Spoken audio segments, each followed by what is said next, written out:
हमारा next topic जो आता है दैट इज एज डिस्ट्रीब्यूशन और एज पिरामिड्स।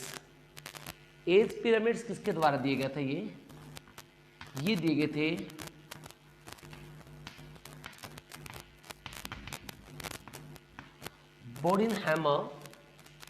बोडिनहाइमर के द्वारा 1958 के अंदर इसको दिया गया था, राइट। और इस पे पॉपुलेशन को अलग अलग लेवल पे हम एट्रीब्यूट करते हैं, अलग अलग लेवल पे क्लासिफाई करते हैं। हम यहाँ पे 3 ग्रुप बनाते हैं। एक होती है यानी प्री रिप्रोडक्टिव, एक होती है रिप्रोडक्टिव, एक होती है पोस्ट रिप्रोडक्टिव। यानी एक तो वो है जो चाइल्डहुड केस में होते हैं जो रिप्रोडक्टिवली एक्टिव नहीं होते। दूसरा होता है रिप्रोडक्टिव एक्टिव जो रिप्रोडक्शन के एबल हैं। और थर्ड होते हैं पोस्ट रिप्रोडक्टिव जो रिप्रोडक्शन के एबल नहीं होते, लास्ट स्टेज आ चुकी है उनकी डेथ रेट पे, यानी लास्ट वाले जो डिजेनरेटिव स्टेज है तो उसे कहते हैं यहाँ पे क्या बोलेंगे, उसे कहते हैं पोस्ट रिप्रोडक्टिव, ओल्ड एज को बोलते हैं हम। तो इसके 3 टाइप बनाए गए हैं एज पिरामिड्स के। एज पिरामिड्स या पॉपुलेशन एट्रीब्यूशन के हमने 3 पिरामिड बनाए हैं। एक होता है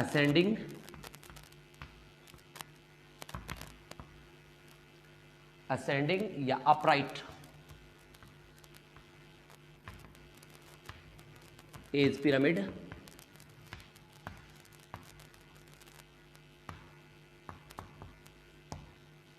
सेकंड होगा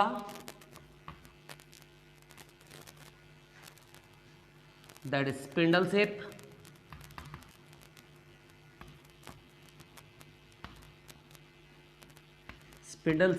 या स्टेबल,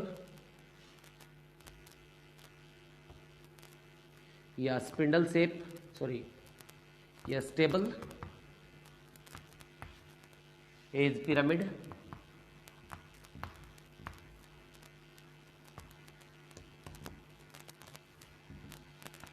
और थर्ड होगा दैट इज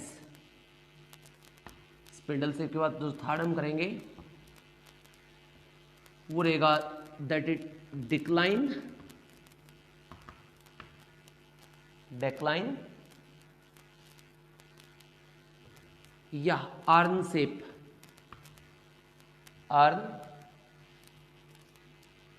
या इसको बोलते हैं इनवर्टेड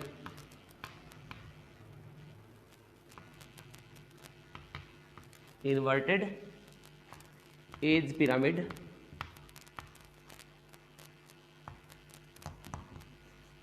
तो ये तीनों नेम से इसको लिखा जा सकता है। इसकी डिक्लाइन किसका, आप रेड्यूस भी लिख सकते हो, रेड्यूस, राइट। तो फर्स्टली हम करेंगे यहाँ पे दैट असेंडिंग या अपराइट एज पिरामिड। फर्स्ट हम करेंगे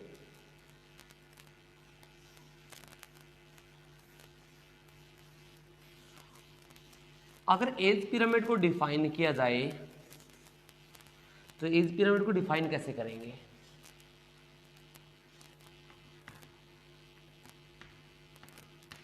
नंबर ऑफ प्री रिप्रोडक्टिव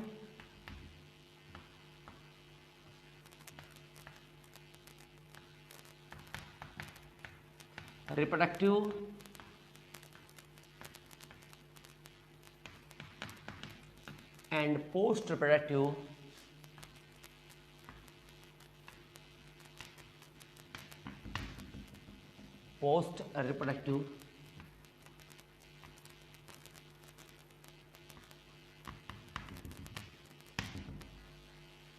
ये इसको आप इस तरह से भी लिख सकते हो। इसको एक डिफाइन करने का मेथड होता है ग्राफिकल रिप्रेजेंटेशन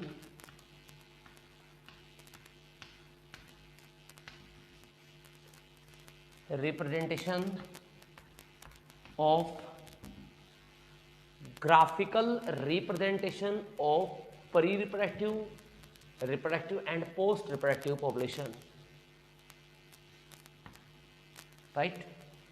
तो यहाँ पे ग्राफिकली रिप्रेजेंट करेंगे किसको, प्री रिप्रोडक्टिव को, रिप्रोडक्टिव को, पोस्ट रिप्रोडक्टिव को। इसे बोलते हैं एज पिरामिड। क्या बोलेंगे इसको, एज पिरामिड कहा जाता है। तो फर्स्ट पिरामिड हम करेंगे यहाँ पे, दैट असेंडिंग, असेंडिंग या upright age pyramid.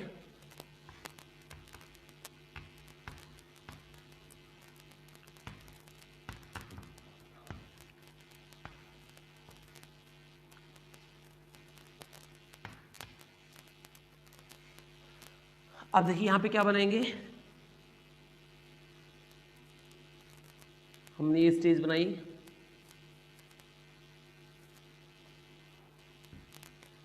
Pre reproductive जो असेंडिंग हो उसमें प्री रिप्रोडक्टिव ज़्यादा मिलेंगे।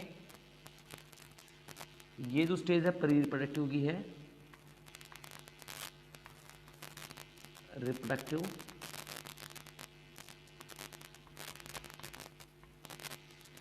प्री रिप्रोडक्टिव, इसके ऊपर क्या आएगी, रिप्रोडक्टिव आएगी।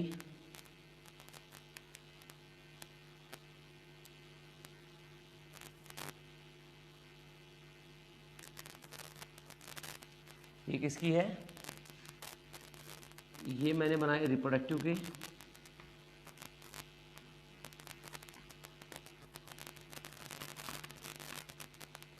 फिर इसके ऊपर मैंने बनाया पोस्ट रिप्रोडक्टिव।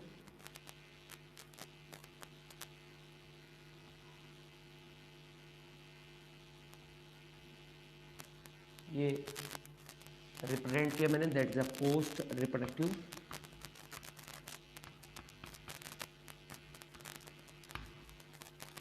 अब देखिए यहां पे क्या मिलेगा, जिस पॉपुलेशन में आपको रिप्रोडक्टिव से प्री रिप्रोडक्टिव ज़्यादा मिल रहे हो, यानी जो रिप्रोडक्टिव जो पॉपुलेशन है वो पर बर्थ ज़्यादा, यानी उनके अंदर वो ज़्यादा नए प्रोजेनी को बर्थ कर रहे हैं, ज़्यादा जन्म दे रहे हैं, तो यहाँ पे क्या होगा, इसी वजह से इसके नंबर ज़्यादा हैं। यहाँ पे अगर रिप्रोडक्टिव जो स्टेज है उससे प्री रिप्रोडक्टिव के नंबर ज़्यादा हो, आप देख रहे हो ज़्यादा ही नंबर, अगर रिप्रोडक्टिव स्टेज से प्री रिप्रोडक्टिव के नंबर ज़्यादा हो तो वो पॉपुलेशन कैसे होगी, असेंडिंग, या फिर उसको बोलेंगे अपराइट, यानी इंक्रीजिंग पॉपुलेशन है। Pre reproductive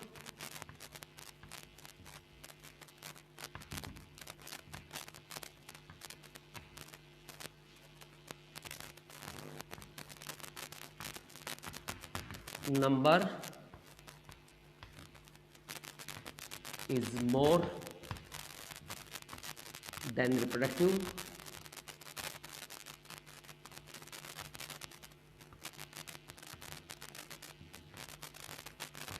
so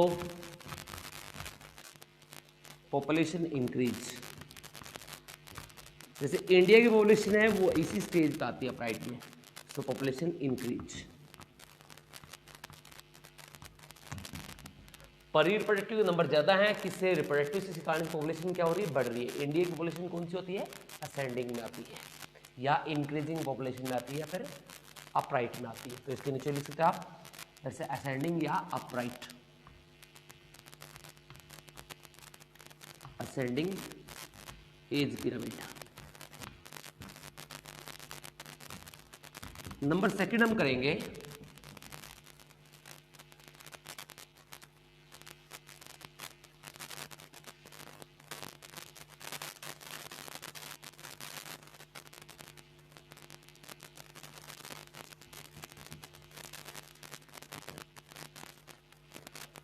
number second हम करेंगे यहाँ पे, दैट इज स्पिंडल शेप या स्टेबल,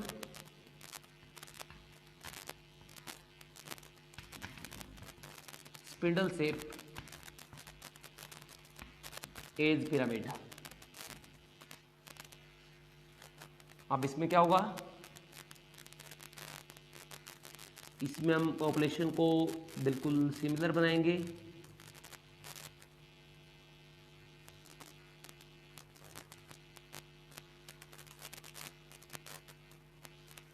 ये पॉपुलेशन कैसी है, प्री रिप्रोडक्टिव स्टेज है ये प्री रिप्रोडक्टिव है और ये रिप्रोडक्टिव भी इसके बिल्कुल सेम साइज के बना रहा हूँ मैं यहाँ पे।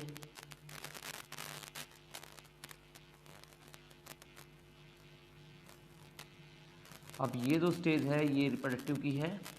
आप देखिए प्री रिप्रोडक्टिव और रिप्रोडक्टिव दोनों नंबर इक्वल हैं, तो इसका मतलब नए बर्थ भी उतने ही हो रहे हैं जितने रिप्रोडक्टिव पॉपुलेशन है। इक्वल नंबर, तो इसका मतलब पॉपुलेशन कैसी है, स्टेबल है।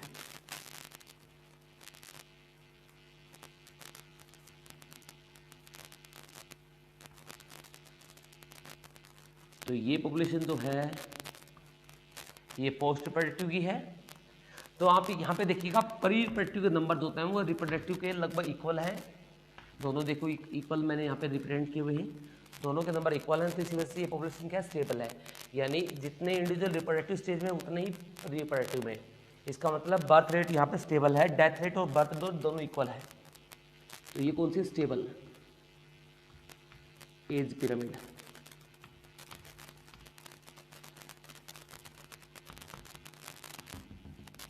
तो इसमें लिखेंगे बर्थ रेट या pre reproductive number is equal to reproductive.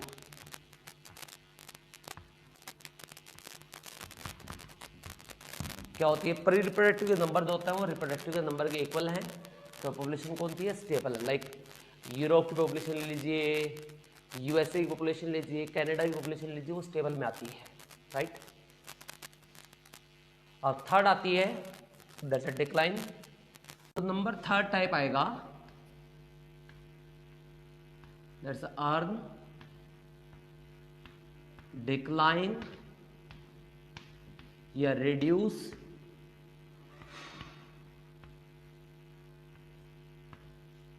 Age pyramid, या डिसेंडिंग भी बोल सकते हैं इसको।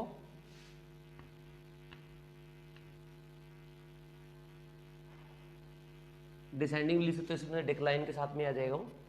अब क्या होता है इसमें पॉपुलेशन जो प्री रिप्रोडक्टिव नंबर है वो लेस मिलेंगे आपको,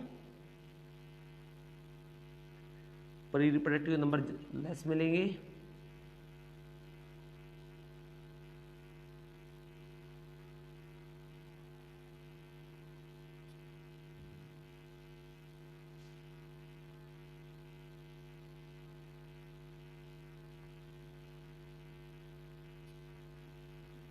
देखिए इस तरह से ये पॉपुलेशन कौन सी है, ये दिस द प्री रिप्रोडक्टिव,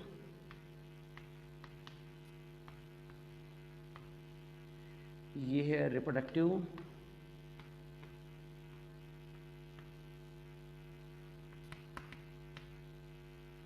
ये है पोस्ट रिप्रोडक्टिव,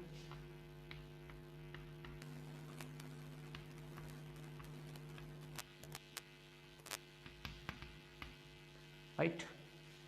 तो आप देखिएगा प्री रिप्रोडक्टिव जो नंबर होते हैं, ये प्री रिप्रोडक्टिव जो नंबर है वो रिप्रोडक्टिव से कम है। ये रिप्रोडक्टिव पॉपुलेशन है, इससे इसकी पॉपुलेशन कम आ रही है। इसका मतलब जितने रिप्रोडक्टिव हैं वो कम प्रोड्यूस कर रहे हैं। इसका मतलब यहाँ पे डेथ रेट ज़्यादा है, बर्थ रेट कम है। तो ऐसी कंडीशन में क्या होता है, प्री रिप्रोडक्टिव कंडीशन के नंबर ज़्यादा कम होंगे। तो ये ऐसी होती है डिक्लाइन, रिड्यूस, डिसेंडिंग या अर्न से पॉपुलेशन बोलते हैं। इसमें क्या होगा, प्री रिप्रोडक्टिव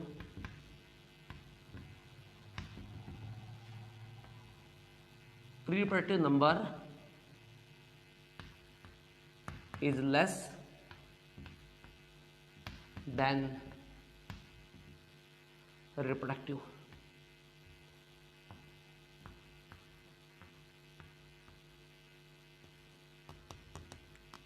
ठीक है, प्री रिप्रोडक्टिव नंबर क्या होंगे, कम होंगे किससे, रिप्रोडक्टिव से। तो ऐसी पॉपुलेशन आपको जापान की पॉपुलेशन, रशियन पॉपुलेशन ऐसी आपको देखने को मिलती है जो क्या हो रही है, रिड्यूस हो रही है, right. So that is about the age pyramids.